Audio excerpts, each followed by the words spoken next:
หยุดยั้งอารมณ์ฟุ้งซ่านพุทธังธัมมังสังฆังแววดังกังวานตื่นเถิดเราท่านฟังธรรมกล่อมขวัญหรือไทยรักตัวของเราอย่าเมามัวหลงมายารีบตื่นขึ้นมาลืมตามองฟ้าวันใหม่รับฟังเพลงธรรมแล้วทำจิตให้สดใสฝึกตนฝึกใจให้หายทุกข์ลายลำเค็ญเกิดมาทำไมถามใจบ้างสิเกิดมาทั้งทีอย่าใช้ชีวิตเริงเล่นศีลธรรมจัญญาเมื่อหน้าว่าไม่จำเป็น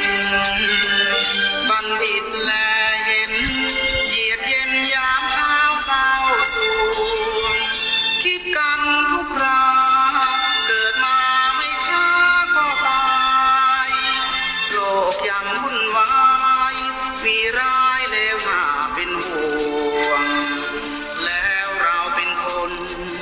ยังวุ่นวายไปตามดวงตื่นมายังห่วงมารับฟังความเป็นจริง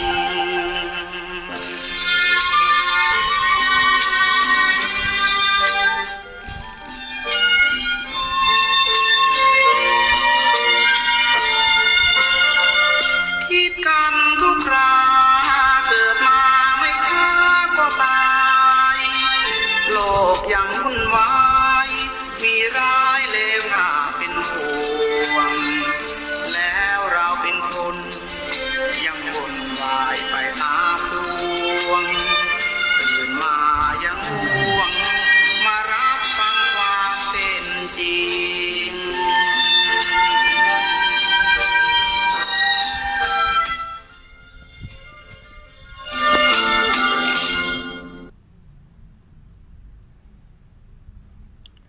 เพราะธรรมะคือความจริงไม่อิงฝ่ายข้าไม่ตายความจริงแท้ไม่แปรผันมองต่างด้านเอาหลักฐานมาคานกันอย่าเชื่อมั่นแค่พ่อฉันเป็นคนดีการประดิษฐ์วาทกรรมนำย่ำหยามไม่เป็นความมนุสธรรมนำเกียรติสีอยากแจ้งความใครก็เชิญดำเนินคดีอย่าแถลงแจ้งบาทีชี้ลอยธรรมะจะชนะได้ในที่สุดใครดึงฉุดไม่กระเพื่อมไม่เสื่อมถอยเวลาจะเผยความจริงอ้างอิงลอยให้เด็กน้อยจำจดเป็นบทเรียนเป็นผู้ใหญ่อาจใช้สิทธิ์ปิดเบียนแก้ความจริงแท้ไม่แปรไปตามใจเขียนใครปิดบังความหนหลังใครนั่งเทียนควรทบทวนควรแลกเปลี่ยนเพื่อเรียนรู้คนทุกรุ่นมีสิทธิ์ทำผิดพลาดประวัติศาสตร์มักซ้ำย่ำประจำอยู่ถ้าปกปิดไม่ใช้ผิดให้เป็นครูเราทั้งหมดคงหดหู่อยู่ที่เดิมตรงไหนผิดก็จงฟ้องจงร้องแย้งตรงไหนที่ว่าเขาแกล้งตกแต่งเสริมตรงไหนว่าต้องแก้ไขใส่เพิ่มเติมก็จงเพิ่มข้อมูลใหม่ให้สมบูรณ์ถ้าเราคิดปกปิดประวัติศาสตร์การเรียนรู้ข้อผิดพลาดอาจเป็นศูนย์ทุกคนก็ย่อมรักศักดิ์ตระกูลแต่ควรจุนความเข้าใจให้ตรงกันแม้ไม่อยากไปลุกไล่ว่าใครผิดเด็กมีสิทธิ์รู้ความจริงทุกสิ่งสรรน่าเห็นใจเรื่องเง่าโคตรถูกโจษจันแต่ปิดกั้นความจริงไว้จะได้หรือ ขอนอบน้อมแด่พระรัตนตรัยขอถวายความเคารพพระมหาเถรานุเถระเจ้าคณะพระสังฆาธิการกู้ตนกู้องค์ขอเจริญสุขเจริญพรพ่อแม่ศรัทธาตั้นสาธุชนพุทธบริษัททั้งหลายที่เปิดเครื่องรับฟังต่างขึ้นสถานีวิทยุ 96.00 เมกะเฮิรตซ์ก็ดีที่พอร์ตทางเฟซบุ๊กก็ดีรายการอุจาภาษาธรรมกำเมืองล้านนาหรือว่ารายการเสียงธรรมเสียงทองจากวัดผาบ่องก็ได้มามาพบกับญาติโยมสาธุชนพุทธบริษัททั้งหลายดังเช่นเคยหลังจากที่เราได้ห่างเหินกันไปหลายมื้อหลายวันเนาะเป็น2 สัปดาห์พุ่นบ่ได้พบญาติโยมสาธุชนทั้งหลายเนื่องจากอาตมาภาพก็ได้ไปนะมีศาสนกิจโดยแล้วก็ไปทัศนศึกษาในต่างประเทศมาถึง2 ประเทศ เริ่มต้นประเทศจีนเนี่ยก่อนเนาะเมื่อวันที่19ถึง24เป็นเวลาอยู่6วันเนาะอาตมาภาพก็มีได้ใจคำว่ามีโอกาสเนาะได้เดินทางไปประเทศจีนก็ไปบ่ไกลเป็นจีนตอนใต้นี่แหละท่านทั้งหลายนะมณฑลยูนานก็ไปคุนหมิงต้าลี่เชียงอย่างนี้เนาะเชงกิราอย่างนี้หลายที่หลายทางเหมือนกันนะแต่ว่าอยู่แถบๆนี้ซึ่งสถานที่แห่งนี้ก็ถือว่าเป็นสถานที่ท่องเที่ยวที่สำคัญของเมืองจีนก็ได้ไปหันศิลปะวัฒนธรรมการเป็นอยู่ของพี่น้องชาวจีนความทันสมัยนะเพราะว่าประเทศเปิ้นนั้นก็ถือว่าจริงๆแล้วเปิ้นเกือบจะเป็นประเทศที่รับการพัฒนาแล้วนะแต่ว่าเปิ้นยังเป็นคนที่ว่ายังเปิ้นเฮาว่าอย่างใดยังบ่แสดงตัวถึงขั้นนั้นเตื้อเพิ่นก็ยังบอกตัวเก่าว่าคือเป็นคนถ่อมตัวบอกว่าตัวเก่าประเทศของตัวเองนั้นก็ยังอยู่ในระหว่างของการประเทศที่กำลังพัฒนานะกำลังพัฒนาอยู่ก็เท่าที่อาตมาภาพได้เดินทางไประยะเวลา5คืน 6วันนี่ก็การันตีได้ว่าประเทศเปิ้นนี้เจริญอะไรตั้งหลายสิ่งหลายอย่างเพราะว่าน้ำกาไฟฟ้ากาทั้งหลายทั้งปวงนะหมู่บ้านเล็กๆน้อยๆอยู่ในหุบเขาเนี่ยขอมีบ้าน2หลัง3หลังนะก็จะมีไฟฟ้ามีถนนเข้าถึงหมดญาติโยมทั้งหลายนอกจากนั้นการเดินทางนะโดยส่วนมากเขาก็จะเดินทางด้วยรถยนต์เนาะนะเดินทางด้วยรถยนต์นะจากเชียงใหม่ไปคุนหมิงก็ขี่เครื่องบินไปต่อจากนั้นเราก็เดินทางด้วยรถยนต์ที่นี่เพิ่นก็เอาไปส่งจนสุดสายไว้นะสุดสายไกลที่สุดละเนี่ยนะเพิ่นก็ขี่รถไฟปีกมาคุนหมิงญาติโยมทั้งหลายเรียกว่าไปครั้งนี้ได้ทั้งขี่เครื่องบินขี่รถยนต์ขี่รถไฟความเร็วสูงเนาะของประเทศจีนก็ไปเรียนรู้ตรงนั้นแหละญาติโยมสาธุชนพุทธบริษัททั้งหลายไปหูไปหันมาบางสิ่งบางอย่างที่คิดว่าอาจจะสามารถนำมาพัฒนาปรับปรุง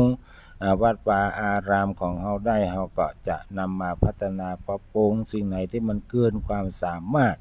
โดยเฉพาะสิ่งก่อสร้างทั้งหลายเนี่ยเป็นจะต้องใช้งบประมาณนักญาติโยมทั้งหลายอาตมาภาพเป็นสถานที่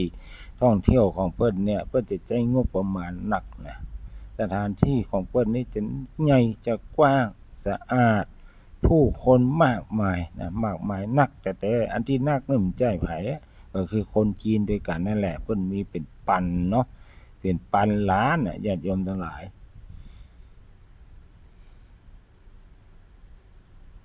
จะจำก็เป็นพันล้านเนาะเพิ่นก็เอาจากเมืองนึงมาแอวเมืองนึงเนาะเขาเพิ่นบ่เคยหันล่ะเพิ่นบ่เคยหันเมืองแถมเมืองนึงคือในแต่ละเมืองนี่มันใหญ่จังได๋มันใหญ่ระยะทางก็หนักมีเนื้อที่หนักระยะทางก็หนักดังนั้นการเดินทางบางวันนี่เขาก็ต้องใช้เวลาอย่างวันแรกนี่เขาก็ต้องเดินทางนั่งรถหลังจากลงเครื่องแล้วก็นั่งรถไป 5 ชั่วโมงในวันต่อไปก็จะไปสัก300 โลก็เนี่ยเนาะในแต่เพิ่งหนทางเพิ่นนี่ก็จะเป็นลักษณะหนทางที่ว่าเพิ่นฮ้องว่าจะได้มันไปแบบมันต้องมีที่จุกมันมีเวลาจะจุกว่ามันก็จะต้องจุกเป็นที่เป็นทางเป็นสถานที่เพิ่นคอยเอาไว้เข้าห้องน้ำต้องอั้นในที่เข้าห้องน้ำก็จะมีสิ่งของขายนะอำนวยความสะดวกแบบนั้นนะแล้วก็มีคือบ่ได้จุกไปเลยอย่างเฮานี่เขาจุกที่ไหนเฮาก็จุกเนาะไปตุยตางเอาเป๊กๆๆที่นี่งามดีจุกถ่ายรูปก่อนจุกถ่ายรูปวิวก่อนวิวเหมาะน่ะอันนี้เฮาก็จะทำได้ต้องเพิ่นนิ่มใจนะต้องไปสุดๆก่อนเพิ่นจะมีระยะอย่างเช่นว่าภายใน1 ชั่วโมงเนี่ยโชเฟอร์ก็จะต้องจุกให้ผู้โดยสารลงก่อนไปเหี่ยวไปหยังให้เรียบร้อยนะไปซื้อน้ำซื้อหยังมาดื่มมากินเรียบร้อยก็ไปกันต่อนี่แหละญาติโยมทั้งหลายเนาะอันนี้ก็คือการที่ว่าได้ไปแอวเมืองจีนแล้วญาติโยมทั้งหลายจริงคุณหมิงเนี่ยอาตมาภาพเคยไปมาครั้งหนึ่งละเมื่อก่อนหน้านั้นละก็แต่ก่อนเคยไป12 ปันนาเนาะที่เมืองที่คนไตลืออย่างบ้านเฮานี่แหละโอ้กำเดียวกันนี่แหละอยู่อาศัยตาติหันก็คิดว่าอยากจะไปสักครั้งหนึ่งอยู่นะไปมันมีความสบายใจอุ่นใจม่วนใจเพราะว่าจะเป็นไตลือไตขืนเจียงตุงกาหรือว่าไปแอวลาวเนี่ยนะ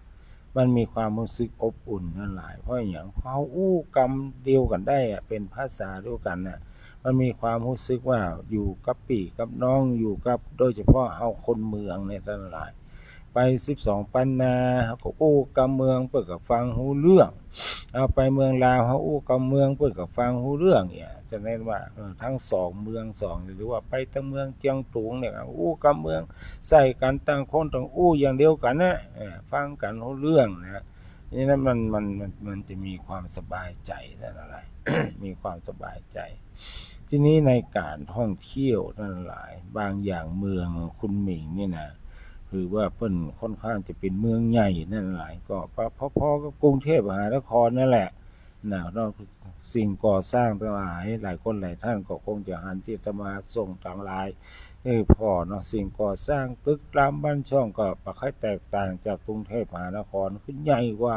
บ้านเฮามันคือกว่าเมืองเชียงใหม่ก็ถ้าอู้ถึงเรื่องตึกนะแต่ถ้าความงามเรื่องศิลปะบ้านจองบ้านเฮานั้นมีอิสระหรอก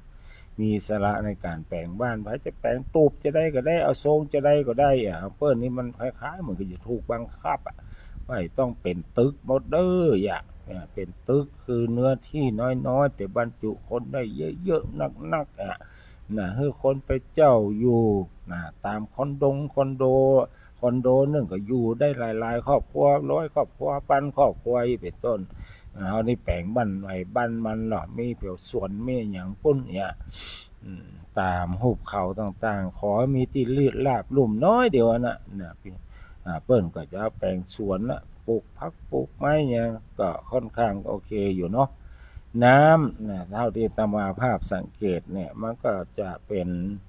ภูเขาของเปิ้นนี่บ่ค่อยมีต้นไม้ญาติโยมทั้งหลายเป็นภูเขาค่อนข้างเกือบจะล้นก็มีต้นไม้ที่จะออกได้ก็มีพวกเกี้ยเนาะเพราะมันอยู่ที่สูงอากาศมันหนาว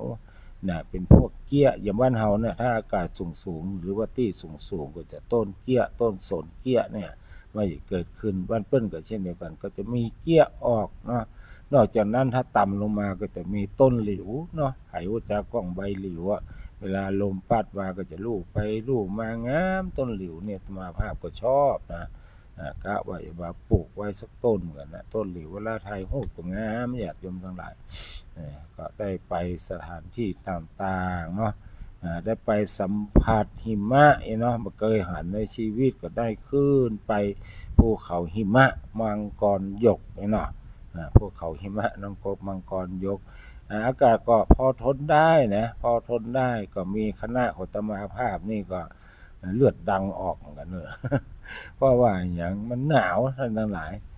ที่ไปอาตมาภาพไปเมืองจีนเนี่ยตุ้มผ้าวันข้ามเลย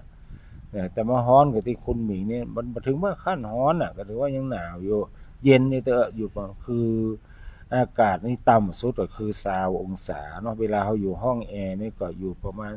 22 25อันนี้ของเปิ้นยังอยู่20องศาแล้วไปทั้งอื่นไปทั้งหน้าที่ติ๊กนี่นะใต้ลี่เชียงอย่างนั้นว่าโอ้ถ้าเป็นภูเขาหิมะมังกรยกได้ทำให้-2นั่นแหละที่ว่าน้ำเลือดกำเดาออกนะออกตนเดียวนะ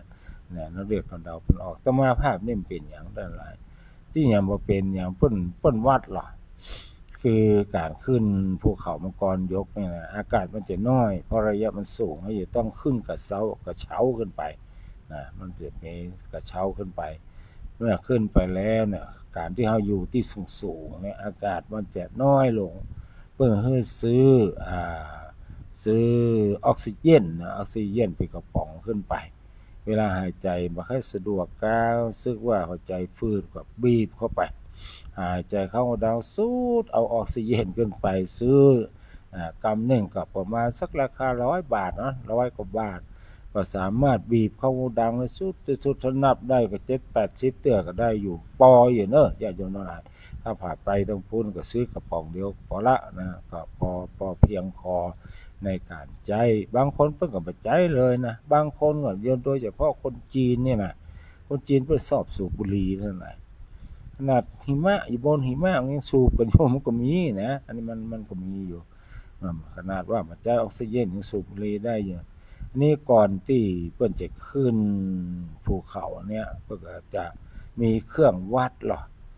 เครื่องวัดออกซิเจนนะไกด์จีนเนี่ยเปิ้นไกด์จีนแต่อู้ไทยเนี่ยที่เป็นไกด์เอาเนี่ยเพิ่นจะมาดูแลเพิ่นจะมีสิ่งเอาอย่างพวกมากาดมากีบมือเฮาแล้วพอจะจำนวนออกซิเจนแต่ละคนนี่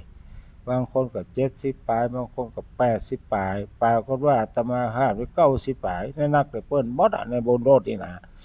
ไกด์ยังการอยู่หรอไกด์บอกว่าผมยังสู้ท่านไม่ได้เนาะคือออกซิเจนอาตมาภาพนี่สบายเพราะว่าอย่างคืออาจจะเป็นเพราะอาตมาภาพเป็นคนค่อนข้างจะสมบุกสมบันเป็นคนที่เป็นคนที่เข้าป่าฝ่าดอยอย่างบ่อยๆมาได้เป็นอนามัยอย่างสักเท่าใดอย่างยกตัวอย่างเพิ่นอาจจะเดือดร้อนกันเรื่อง PM 2.6.5 เนี่ยอาตมาภาพก็แปลงใจเฉยๆนะเพราะอย่างเพราะว่าอาจจะเป็นเพราะได้ฝึกฝนคือบ่ได้ฝึกฝนหรอกแต่ว่ามันธรรมชาติที่เป็นไปในสมัยก่อนเมื่ออาตมาภาพอยู่บ้านนอกบ้านนาเนี่ยนะเขาชอบเผาป่าเผาดอยกันหรอกและในสมัยก่อนไฟฟ้าจำว่าอาตมาก็ไม่มีนะบางคนก็มีเจตนาที่จะเผานะเผาดอยนะเพื่อจะให้ไฟมันติดดอยแล้วมาอยู่ตามบ้านไหมพอขึ้นไปงามม่วนหรอกมันเหมาะดี อันนี้เพราะว่าบ้านเรามันเป็นป่าเป็นดอยในสมัยก่อนเนาะคือเป็นเพราะว่าบริกิดแต่ว่ามันจะเป็นสิ่งที่มันจะเป็นพิษเป็นภัยกับตัวเก่าอีกนะก็ไม่ได้คือถึงอย่างสักอย่างมันก็เลยเหมือนกับฝึกฝนไปในตัวก็เลยไม่ได้เดือดร้อนอย่างสักต่อใดเนาะโอ้ถึงอากาศที่เมืองจีนอากาศดีเนาะแล้วก็จะไปถึงที่หนึ่งที่ไหนก็หมูมันจำมาได้นะที่เพิ่นมีการแสดงญาติโยมทั้งหลายแสดงตัดภูเขาแปลงโอ้เป็นเวทีใหญ่นะ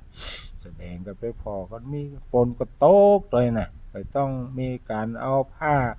คลุมเนี่ยนะเอาผ้า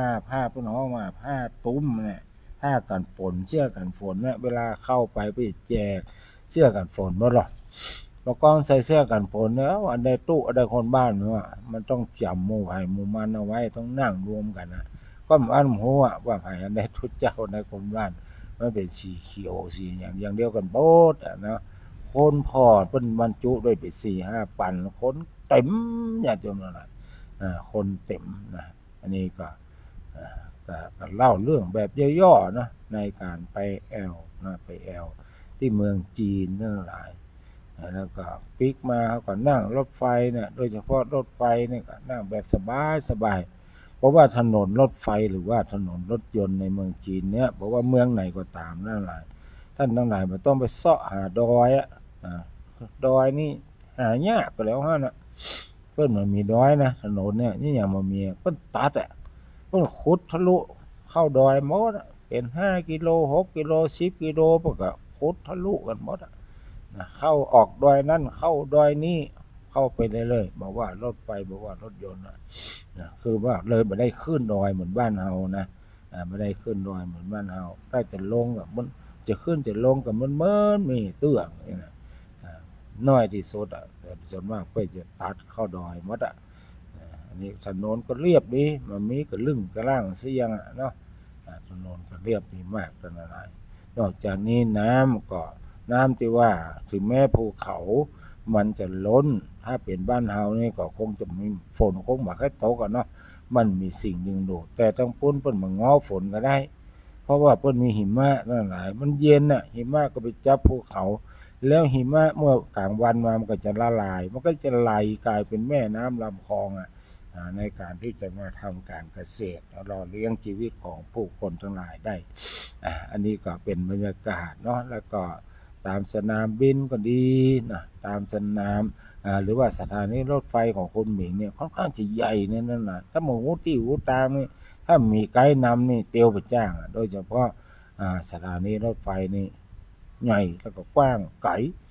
มันต้องมีแห่งคนที่อายุแก่หรือว่าแห่งบ่ค่อยดีนี่ก็ข้อมาบ่ค่อยแนะนำนะในการไปแอวแต่ถ้าคนเฒ่าเป็นคนแก่บางคนอย่างโยมแม่สุบุญเนี่ยโยมอาตมาภาพวัดผาบองอายุ80ปลายนี่แข็งแรงอันนี้ไปได้อยู่นะหลายคนหลายท่านแข็งแรงอยู่แม่จันเพ็ญกับแม่พัฒนันท์พวกนี้นี่ม60ปลายนี่สบายมากนะ60ปลายนี่ยังสบายมากอยู่แม่แดงอย่างนี้นะปากันได้อยู่แล้วถ้าคือก็มันจะได้เตียวไก่น้อยนะเพราะฉะนั้นเพิ่นจึงบอกว่าการที่เฮาจะท่องเที่ยวเนี่ยหรือคนจะไปแอวในต่างที่ต่างแดนเนี่ยบ่ว่าประเทศไหนมันจะต้องมีการเตียวแอวเนาะเตียวแอวและในแต่ละเมืองพวกก็จะมีเมืองเก่าของแต่ละเมืองโดยในเมืองเก่าก็จะมีศิลปะในการแต่งเนื้อแต่งตัวคนจีนพวกก็จะแต่งตัวตามสถานที่นั้นๆเหมือนกับเพิ่นมาเมืองไทยเนี่ยคนจีนมาเมืองไทยญาติโยมอาจจะมองว่าเพิ่นแต่งตัวเพิ่นเอาชุดไทยเอานี่แหละใส่โดยเฉพาะกรุงเทพเนี่ยวัดอรุณก็ดีวัดโพวัดอย่างนี้พี่ใส่ชุดไทยนั่นน่ะแม้แต่วัดพระสิงห์วัดอย่างบ้านเฮาในเจดีย์หลวงนะแต่เพิ่นก็อันนี้น้อยมันคืออาจจะบ่ค่อยนิยมหรือว่าจำนวนมันน้อยเพราะบางคนเพิ่นจะนุ่งเปิ้นมานุ่งกันก้านะถ้าเฮานุ่งจะกลายเป็นจุดเด่นจะอายอย่างใดแต่ในกรุงเทพเนี่ยเป็นเมืองใหญ่คนจีนก็มาหลายคนประเทศแต่ละประเทศมาหลายต่างคนต่างใส่มันเลยกลายเป็นนักไปอย่างนี้นะคนไทยบ่ใส่เนอะคนไทยบ่ใส่ชุดไทยแต่ว่าคนที่ใส่นี่เป็นคนจีนคนส่วนมากเป็นคนจีนแล้วก็ชาวต่างชาติแถมเพื่อใส่เพื่อไปถ่ายรูปตามวิหารเจดีย์ตามวัดวาอารามต่างๆนั่นแหละอันนี้ก็เหมือนกันว่าส่วนมากเพื่อจะเป็นเมืองเก่าของเปิ้นก็จะใส่ชุดประจำเผ่านั้นเผ่านี้ไปนั่นแหละอันนี้ก็เรื่องของชุดทั้งหลายที่ว่าตะกี้เนี่ยในการเดินทางมันจะต้องได้เตียวในการแอวเนี่ยเพราะฉะนั้นการที่จะแอวเนี่ยมันจะต้องมีคุณสมบัติอยู่3อย่างด้วยกัน1ต้องมีแหงต้องมีแหงประการที่2ต้องมีเวลาประการสุดท้ายต้องมีสตังค์นั่นแหละการแรกเนี่ยต้องมีแหงเนี่ยจะต้องอาศัยว่าเราจะต้องมีเรี่ยวแรงในการเดินไปชมสถานที่ต่างๆที่นั่นที่นี่เตียวในสนามบินจากนั่นไปนี่จากไปขึ้นเกตหั่นเกตนี่คือไปออกประตูหั่นประตูนี่มันก็จะต้องมีความสามารถในการมีแหง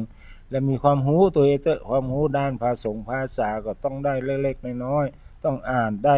อ่านเขาว่าทอยเล็ดได้ไกลห้องน้ำเนี่ยบางคนอ่านบ่ได้ก็สอบเปิดจากหรือขึ้นห้องน้ำไปเครื่องบินเปิดห้องน้ำจะได้จะได้อันนี้มันก็จัดลำบากกว่าก็ต้องอาศัยการสังเกตเวลาไปขึ้นห้องน้ำเข้าห้องน้ำเครื่องบินก็ดีเข้าห้องน้ำรถไฟก็อย่างที่มันยากที่เขาเคยเขาก็ต้องลักตัวก้นเข้าไปนั่นแหละก็ท่อมไปไม่ยอมถามไปถ้าจำเป็นก็ถามแอร์โฮสเตสเนาะแต่ถ้าเฮาบ่กล้าก็ตุยก้นเข้าไปย่องเนาะคนเมือง ก้อยย่องไปก้นพอเขาเปิดจะได้เขาปิดจะได้เอาก็เข้าต่อเขาอีกก็ได้นั่นแหละอันนี้คือเราจะต้องมีแหงประการที่2เราจะต้องมีเวลาเนาะเราจะต้องมีเวลาไปใจมีการงานมามัดเนื้อมัดตัวหมดไปที่ไหนมีอิสระเสรีด้วยกับเลี้ยงลูกเลี้ยงหลานอย่างนั้นมีวันจบสิ้นอันนี้ก็ไปไหนไม่ได้ละสุดท้ายต้องมีสตางค์ต้องมีสตางค์อย่างพระครูเมธีสุตากรวัดผาบอกว่ามีสตางค์ที่ไหนญาติโยมหลายอาจจะสงสัย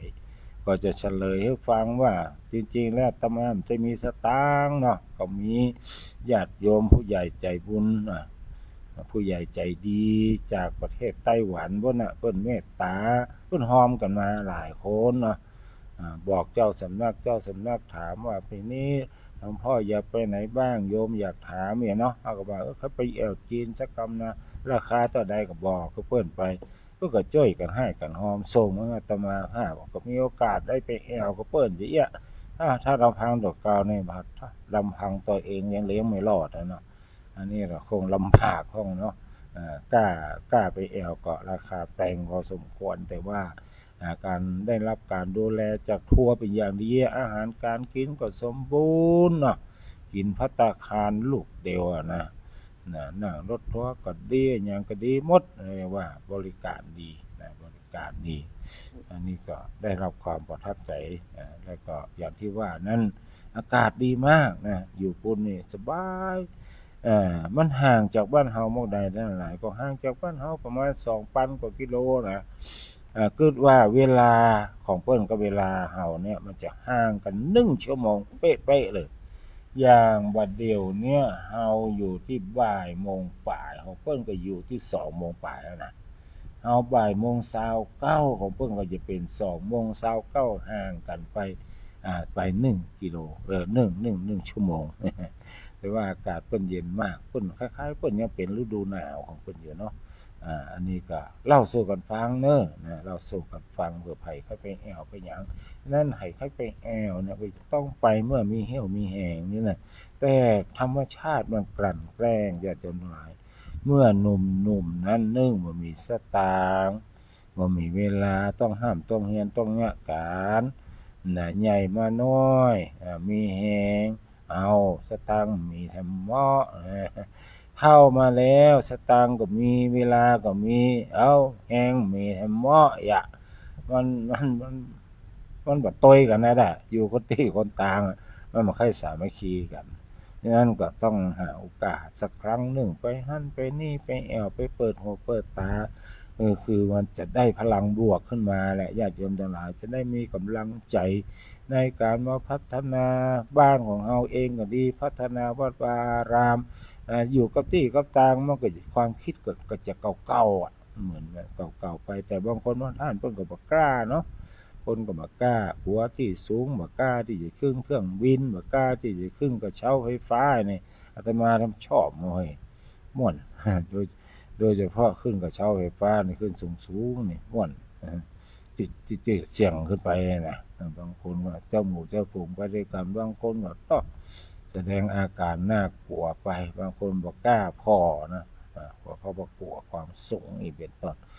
อันนี้ก็คือตั้งแต่วันที่19ถึงวันที่24อาตมาภาพก็ได้ไปจีนตอนใต้เนาะจีนตอนใต้29ถึง24ทีนี้ก็มาวันที่27ผมว่าเอาล่ะต่อเนื่องญาติโยมทั้งหลายเล่าสู่กันฟังวันที่27นะอาตมาภาพก็เดินทางไปที่เชียงตุงไปหลายครั้งหลายคราวแล้วเกือบจะ10เทื่อแล้วไปงวดนี้บ่ได้ไปแอวแต่ว่าไปกิจนิมนต์นั่นล่ะไปกิจนิมนต์ที่วัดราชฐานหลวงป่าแดงเชียงตุงราชฐานประเทศพม่าเพิ่นมีงานอะไรอย่างกะเพิ่นมีงานแต่งตั้งครูบาสมณศักดิ์พระครูบาทั้งหลายพระครูบาตึงหมดนี่5ตนด้วยกัน4ตน4ตนก็ว่า5ตนด้วยกัน4ตนด้วยกัน4ตนด้วยกันนั้นหนึ่งในนั้นก็มีตัวเจ้าเจียงใหม่ของเฮาตนนึงคือหลวงพ่อเนี่ยมีนี่บ่เนี่ยผ บ่ได้เขียนไว้นี่กันนี่อ๋อบ่บ่ได้เขียนเอาบ่ได้พิมพ์มาญาติโยมดังประมาณ 4-5 ตนนั่นน่ะหนึ่งในนั้นก็มีหลวงพ่อท่านเจ้าคุณเนาะท่านเจ้าคุณเพิ่นชื่อหยังพระคุณประชานาถเนี่ยนะวัดดอนจันทน์ตนหนึ่งละตนหนึ่ง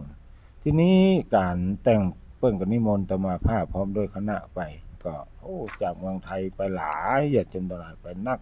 แม้แต่จ้างซอพันนีเนาะพี่น้องพันนีแม่แต่งก็ไปซอพุ่นนะไปซอเมืองเชียงตุงขึ้นไปเตอคนเชียงตุงกับคนเชียงใหม่ฟังกันรู้เรื่องขนาดไหนขนาดว่าจ้างซอบ้านเฮาแม่แต่งไปซอพุ่นเขายังฟังกันรู้เรื่องอยู่นะก็ไปปะพันนีอยู่พุ่นเนาะ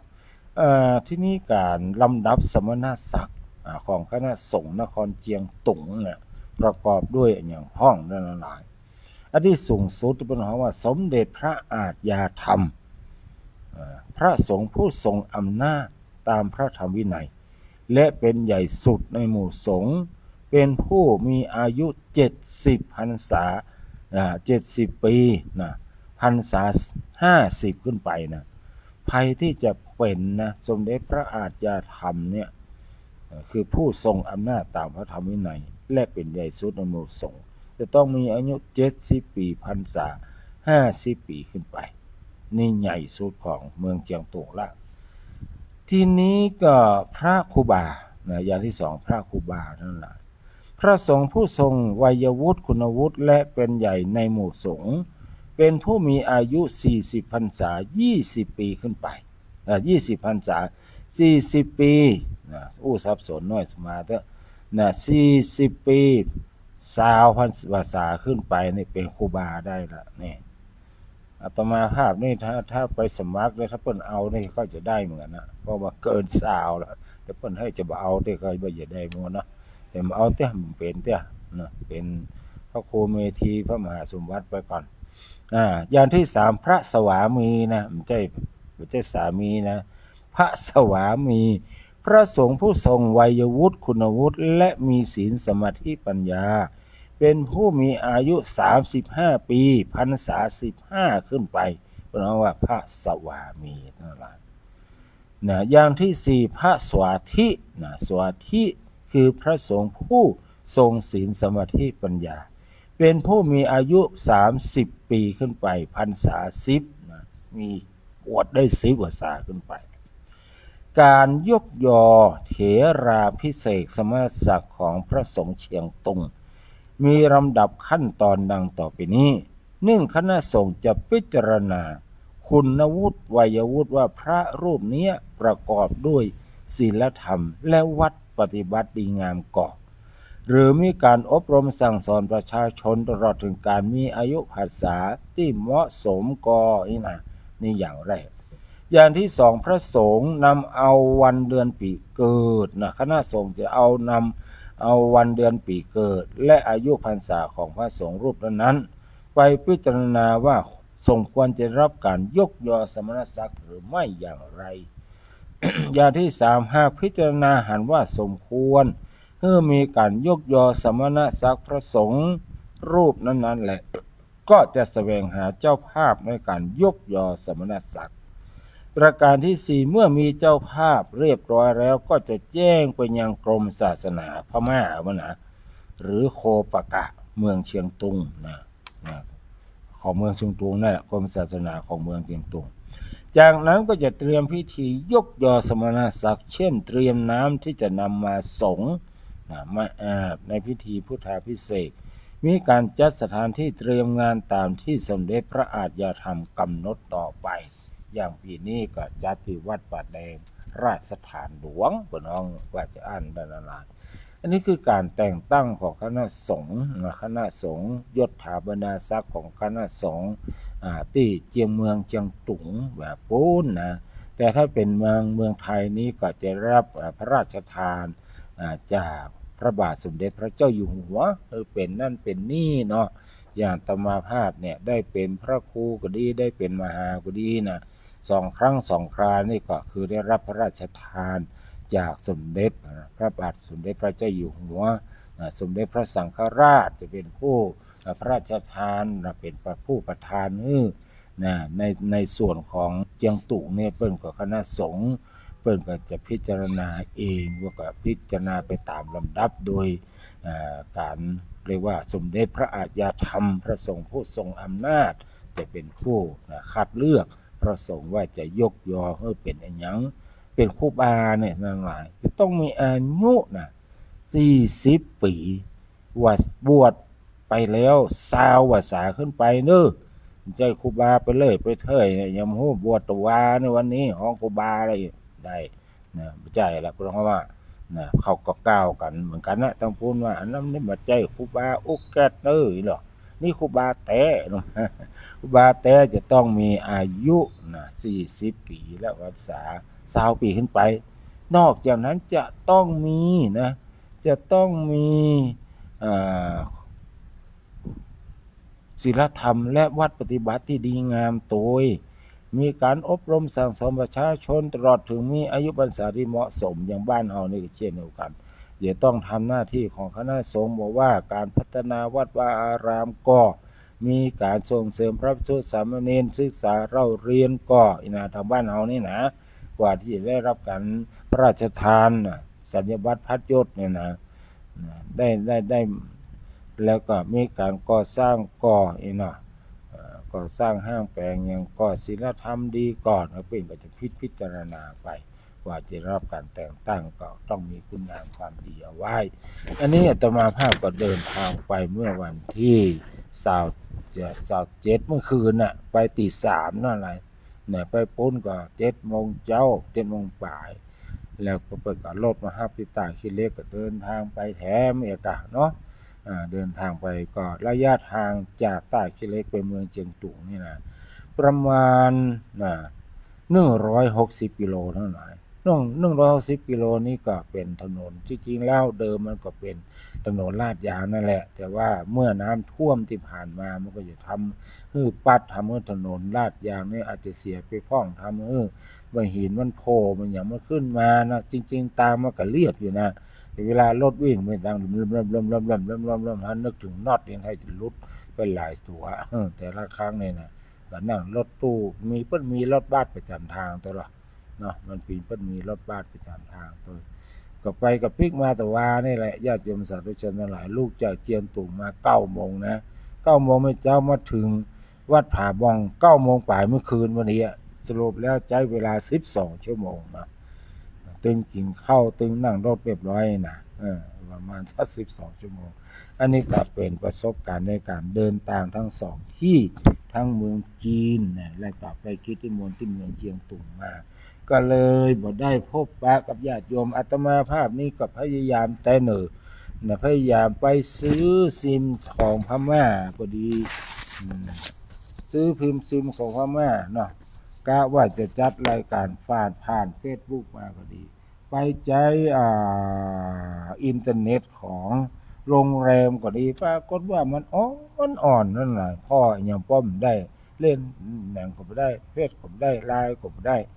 มันก็เลยมาสามารถที่อัดเทปส่งมาได้ก็เลยกึดเติงหาญาติโยมทั้งหลายก็กลัวทางญาติโยมทั้งหลายรอฟังก็ดีว่าอยู่ได้นี่ก็ขอสุมาอภัยมาณโอกาสที่ตัวเนอะตอนนี้ก็เวลา เดี๋ยวก่อนโยมแม่รอสักครู่ดิโยมแม่เนอะโยมแม่รอสักนิดน้อยรอสักครู่เพราะว่าอาตมาภาพยังไม่ได้เข้าเรื่องเข้าราวอย่างสี่อย่างที่อาตมาภาพจะได้นำประทีปชีวิตมาอู้ก่อนเรียบร้อยแล้วก็เลยถึงนี่แม่ได้นำเรื่องราวของที่แม่เตรียมไว้แม่น้อยเตรียมไว้มาให้ท่านทั้งหลายได้ฟังต่อไปตอนนี้ก็มาฟังประทีปชีวิตตอนที่20เนาะของพระศรีธรรมนิเทศอดีตเจ้าวาด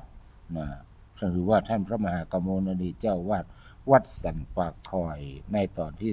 20เรื่องกรรมของมนุษย์ว่าอันอย่างเป็นเหตุให้คนเฮาประสบเคราะห์กรรมวันหนึ่งมีผู้ต้องขังคนหนึ่งถามว่าปีนี้มีข่าวว่าจะพระราชทานอภัยโทษแก่ผู้ต้องโทษทั่วราชอาณาจักร ตัวเขาอยู่ในข่ายที่จะได้รับพระราชทานอภัยโทษหรือไม่จึงถามว่าคุณโยมต้องโทษอะไรนี่ก็คงหลวงพ่อท่านมหากมลคงจะไปเทศในคอกกันในคอกก็เลยมีนักโทษมาถามศาลตัดสินเต้าใดติดมาแล้วเต้าใดเหลือเต้าใดก็ได้รับคำตอบว่าโทษฐานลักทรัพย์ศาลตัดสินจำคุก1 ปีติดมาแล้ว7 เดือนเศษเหลือ4 เดือนเศษจึงตอบว่าคุณอยู่ในข่ายที่จะรับพระราชทานพระมหากรุณาธิคุณข้าพเจ้าจึงถามต่อไปว่าทรัพย์ที่คุณลักมีราคาเท่าใดคุณใช้เวลาเท่าใดในการลักทรัพย์ก็ได้รับคำตอบว่าทรัพย์ที่ลักมีคุณค่ามีมูลค่าบ่ถึง50 บาทใช้เวลาทำการลักบ่ถึง5 นาทีข้าพเจ้าสลดหดหู่ใจนี่หลวงพ่อพระศรีธรรมนิเทศกล่าวฟังเนาะข้าพเจ้าสลดหดหู่ใจพร้อมกับนึกว่ามันบ่คุ้มอยากได้ของราคาบ่เกิน50 บาทใช้เวลาบ่ถึง5 นาทีลักทรัพย์จะต้องอยู่ในอบายภูมิหรือไปสู่ทุกขติต้องชดใช้กรรมหลายเท่า1 ปีหรือ365 วันวันหนึ่งมี24 ชั่วโมงมันบ่คุ้มเนี่ยทำให้กึดถึงพระพุทธภาษิตที่ตรัสไว้ในธรรมบทคุตทกนิกายว่าสานิกรรมานินยันติทุกขติแปลว่ากรรมของตนเองย่อมนำไปสู่ทุกขติที่ต้องเข้าไปเสวยทุกขเวทนาอยู่ในตารางนั้น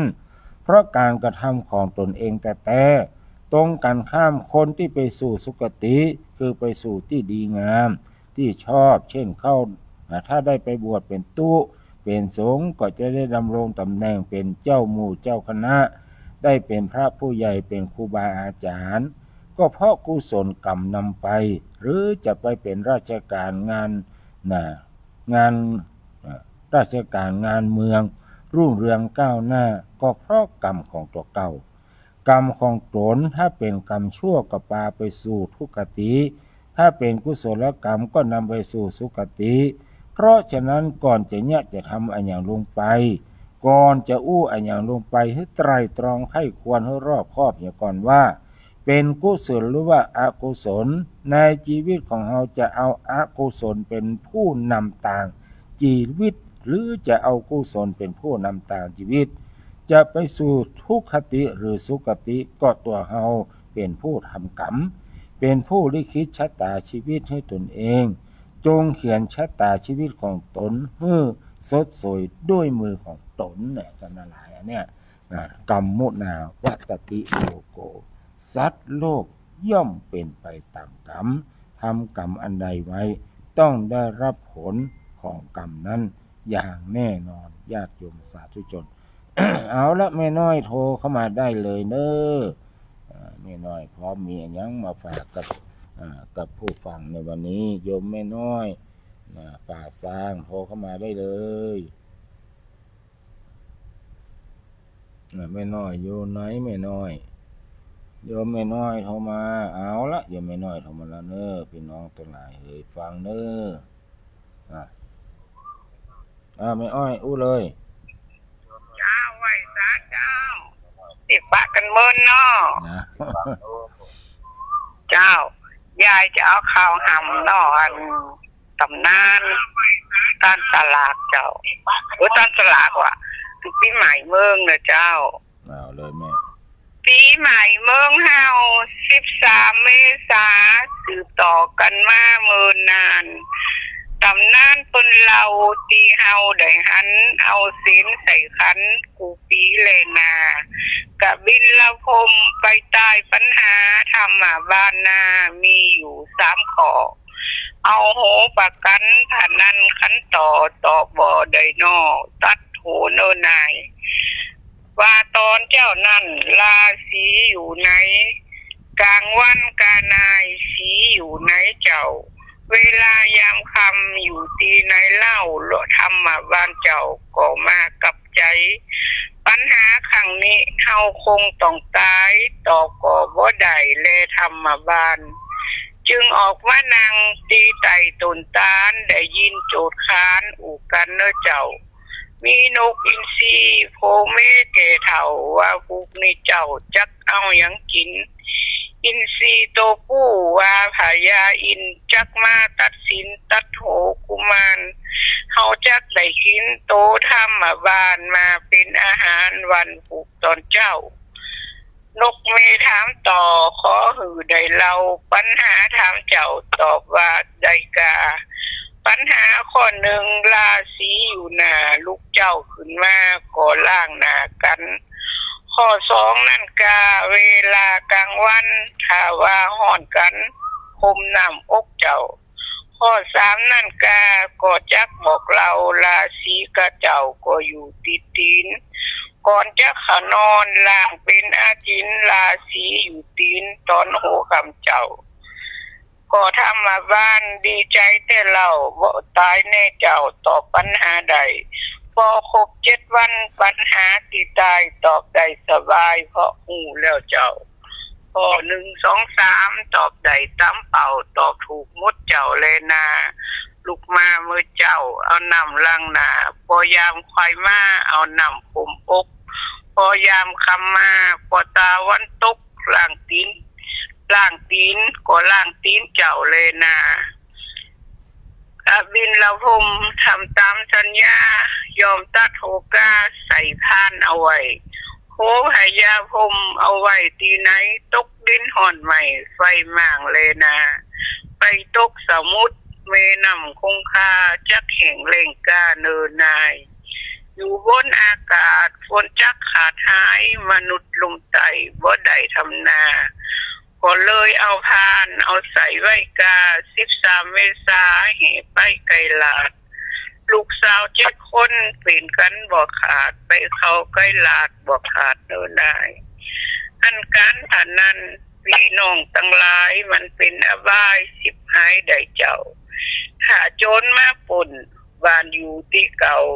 ถ้าไฟใหม่เจ้าแผ่นดินยังอยู่บ่มีเงินใจก็ต้องไปกู้100 ละ20สู่ยังกู้เนินนายติดการพนันมีหยังก็ขายแผ่นดินก็วายขายไปเล่นเจ้ากับบินละพมตัดหัวโตเก่าขอพนันเจ้าเลยนามันเป็นอบายพี่น้องเอาตีได้ลงมายุดต้นนี่ได้มันยังบ่สายพี่น้องเนื้อไต่มาตั้งตัวใหม่เนินนายเจ้าค่ะเจ้าต่อทั้งน้อยต่อทั้งบนบ่เอาต่อแถมแม่เนาะเอาสายเนาะวันสังขารลอง13 เมษาปฏิทินกา14เนื้อเจ้าสะเก่าดำโหโกโทเต้เหล่าวันใดดีเจ้าเนินนาย13 14จักเอาวันใดบ่ต้องสงสัยดำ2 วันเจ้าแต่มีปัญหาตีเป็นวันเนาตัดขยาวันเจ้าเลยนาจักขึ้นวันใหม่อังวันใดกาขึ้น2 วันนามันก็บ่ได้วันปากวิแถมพี่น้องเนื้อไต่กินขนุนได้2 วันจักเห็นคาถา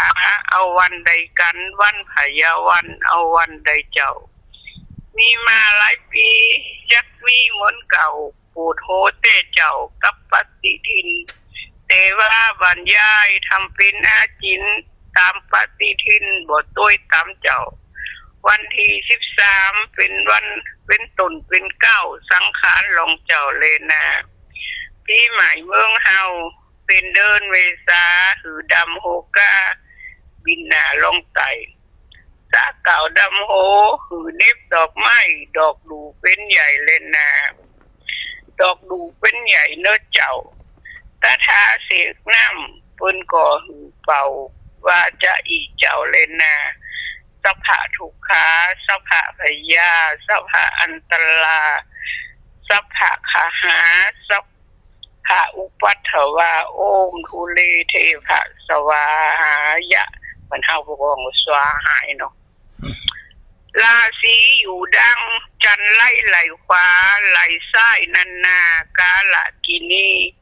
เอาน้ำส่งปล่อยมาพรมคัดสีกาลากีนีจันไล่ออกเจ้ามหาสมุทรฝนตกร้อยเก่าหิมะปานเจ้า77 หามาตกเมืองคนมนุษย์โลกา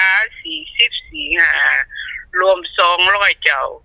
ปีใหม่เมืองเฮาทำตามแบบเบาสู่มาคนเฒ่าเลยนาขะมินสมปล่อยนำสุกกันทาเอาไปสู่มาพ่อแม่แก่เฒ่าไปลืมสู่มากูขางของเฮาอยู่ต้วยกันเจ้ามาเมินได้อูได้จ้าปากล่ำกำเกินอยู่กันมาเมินอาโหสิเจ้าได้ลดบาปกรรมแต่หนุ่มจนเฒ่าสู่มาเฮเจ้าเนินนายแม่แต่กวาดบ้านลมอยู่ขานกายเป็นบาปเดินนายสู่มาเฮเจ้าสมัยแต่ก่อนพ่อแม่แก่เฒ่าเพิ่นได้บอกเราก่อนเข้าตีนอนคือกาไว้ซาเพิ่นก็ได้สอนก่อนเข้าตีนอนกราบกูข้างเจ้าสมัยบ่เดียวอันแบบบ่เก่าบ่ทำกันเจ้าแล้วกาขออนุรักษ์ข่าวหามละนาจักไปตุลารักษาไว้เจ้าหดลุนจินยายลูกหลานตันเต่าบ่เต้นเนเจ้าเลยนาขอบคุณพระครูได้เวลาข่าวหำเจมกาขอบคุณเจ้า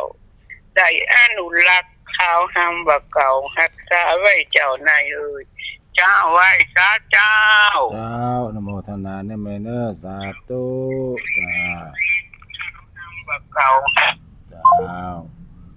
แม่น้อยตลาดนัดบ้านดอนตำบลแม่แรงอำเภอป่าซางจังหวัดลำพูนปาปกกับญาติโยมไปแล้วอนุโมทนากับท่านสาธุชนทั้งหลายที่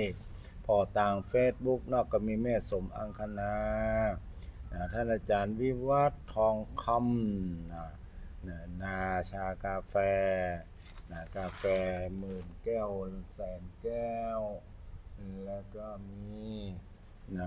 ครูยากศน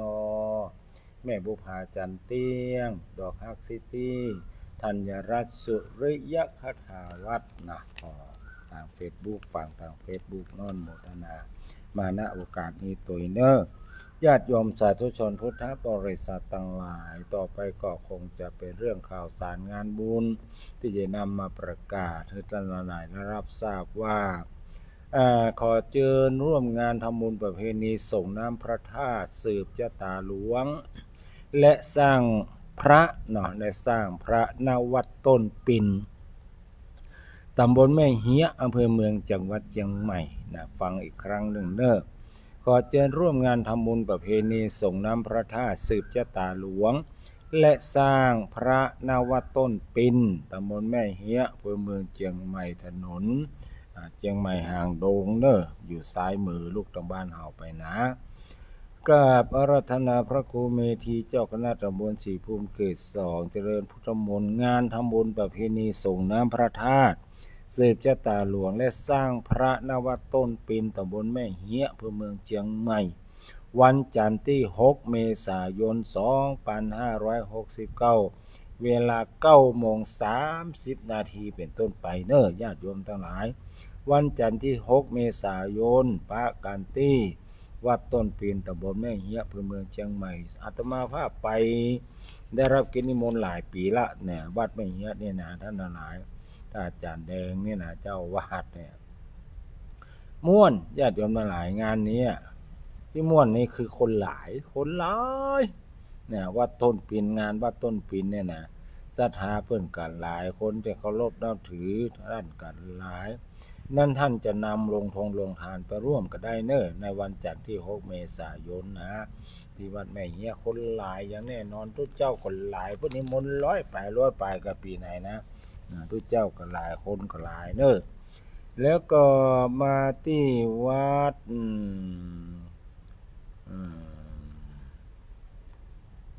วันที่11ญาติโยมสาธุชนพุทธบริษัททั้งหลายวันเสาร์ที่11 เมษายน 2565เวลา 16:04 น.ไม่แลงเป็นพิธีเจริญพระพุทธมนต์สมโภชพระพุทธสิหิงค์ เนื่องในประเพณีสงกรานต์ประเวณีปีใหม่เมือง 2569 ณ มณฑลพิธีวิหารลายคำวัดพระสิงห์วรมหาวิหารตำบลพระสิงห์อำเภอเมืองจังหวัดเชียงใหม่วันเสาร์ที่ 11 เมษายน เวลา 4 โมงแลงปะกันที่วัดพระสิงห์เนอญาติโยมสาธุชนทั้งหลายกำหนดการก็เวลา 15 เกิงเนาะคณะสงฆ์พุทธศาสนิกชนพร้อมกันที่หน้าวิหารลายคำในก็มีนอกก็มี 16 นาฬิกา 4 โมงนายกเทศมนตรีนครเชียงใหม่กล่าวรายงานวัตถุประสงค์การจัดงานประเวณีปีใหม่เมืองและงานสมโภชพระพุทธสิหิงค์ผู้ว่าราชการจังหวัดเชียงใหม่กล่าวเปิดงานเนี่ยผู้ว่าราชการจังหวัดเชียงใหม่ลั่นคล้องชัยเปิดงานประเพณีปีใหม่เมืองแล้วก็ต่อจากนั้นก็มีวิธีการเป็นลำดับไปและท่านทั้งหลายแล้วก็วันที่ 12เนอะวันที่ 12 ก็เริ่มกันตั้งแต่เจ้านำเมื่อเจ้าหน้าหอคำพญามังรายเปิ้นก็จะมีงานที่จะได้ทำบุญเจียงใหม่เมืองเจียงใหม่ครบ730 ปีนอกจากนั้นก็จะเป็นการเฉลิมฉลอง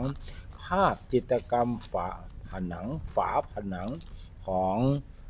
วิหารวิศาลาเนาะข่วงพญาเมืองรายศาลาประกอบพิธีหรือว่าศาลาอเนกประสงค์เนี่ยพ่อครูวันลบนามงกลมเบิ่งกับช่างผู้มีฝีมือวาดนะวาดประเพณี12 เดือนนะว่า12 เดือนของภาคเชียงใหม่ของเฮาเนี่ยเป็นญะอย่างพ้องในแต่ละเดือนเนี่ยเพิ่นก็จะวาดไปเป็นลำดับโอ้ช่างวาดคนนี้นี่วาดเก่งโดยเฉพาะรูปคนนี่นั่นแหละเหมือนบ่เหมือนกับใกล้เคียงคือสามารถระบุได้เลยว่าถ้าเป็นคนร้ายจี้คนนี้เป็นคนร้ายไปจับเลยนะเจ้าหน้าที่ตำรวจปุ้งไปเงียบได้ทันทีไม่ต้องไปสเก็ตซ้ำเลยคือเหมือนมีรูปอัตมาภาพตัวหรอมีภาพอัตมาภาพตัวหลายตัวหลายองค์เหมือนมากนะอัตมาภาพอาจจะมาเหมือน 100% กับครับคล้ายกับคือเหมือนคือชี้ได้เลยบอกตำรวจไปจับได้เลยทำถึงบุคิดตัวอย่างแน่นอนนะอันนี้คือรูปคนแล้วก็จะเป็นการเล่าเรื่องว่าประเพณี12 เดือนเดือน 7ประเพณีปีใหม่เพิ่นแย่อย่างพ้องมีฮั่นโมดเตียวคนดอยเพิ่นแย่อยู่ในพ้องก็มีฮั่นโมดนะเกี่ยวข้าวเกี่ยวน้ำแย่อย่างพ้องเนี่ยขั้นตอนไปจะได้ก็มีฮั่นโมดล่ะเพิ่นก็ส่วนมากก็จะเป็นรูปที่คนที่มีความเกี่ยวข้องที่ไปช่วยคณะสงฆ์ในการจัดงานไปช่วยสถานีในการจัดงานแต่ละครั้งละคราวเนาะในร่วมบริจาคกันอย่างพ้องเนี่ยก็จะมีรูปติดที่ศาลาอเนกประสงค์ของข่วงพญาเมืองรายที่เราจัดงานกันทุกปีก็พิธีกันก็เริ่มตั้งแต่เจ้าทีนี้ก็มาตอนค่ำของวันที่ 12เนาะตอนเจ้าภาคเจ้าก็แบบที่ที่หอคำพญาเมืองรายแล้วก็มาภาคบ่ายที่วิหารหลวงวัดเจียงมั่นตำบลศรีภูมิเมืองเจียงใหม่ก็จะเป็นพิธีงานบำเพ็ญกุศลทักขินานุปทานกิจอุทิศส่วนบุญส่วนกุศลผู้มีอุปการะคุณของเมืองเจียงใหม่เนาะเพิ่นก็จะทำพิธีลวดสวดเพื่อความเป็นสิริมงคลคือเพิ่นเจ้าพระเสตังนิกาคมณีเนาะเอาไปแห่ร่วมกับขบวนตัวก็ต้องมีการสมโภชในแต่ละปีไปตัวนี่แจ้งท่านทั้งหลายว่าวันที่ 12เช่นเดียวกันหลังจากที่เอาเสร็จที่หอคำพญาเมืองรายก็ไปต่อที่ที่เจียงมั่นตมาภาพก็ได้รับนิมนต์ถึง2ที่เนอะตอนเจ้าก็อยู่กับพ่อครูวันลบก็วันที่11ก็คงจะได้ไปดูสถานที่เนาะเขายกเป็นวัดที่2ของตมาภาพหลวงหอคำนะช่วยกันดูแลเป็นเจ้าวาด มีศรัทธาเก่าคือพ่อครูวันลบนามงคลเป็นคนดูแลพ่อกอยเนาะในการก่อสร้างห้างแปะนี่นะอันนี้ก็ว่ากันไปเนาะอันนี้ก็จริงๆอยู่ในเขตของท่านอาจารย์เพราะน่าจะอยู่ในเขตของวัดเอราคินมันอยู่ใกล้กันเนาะ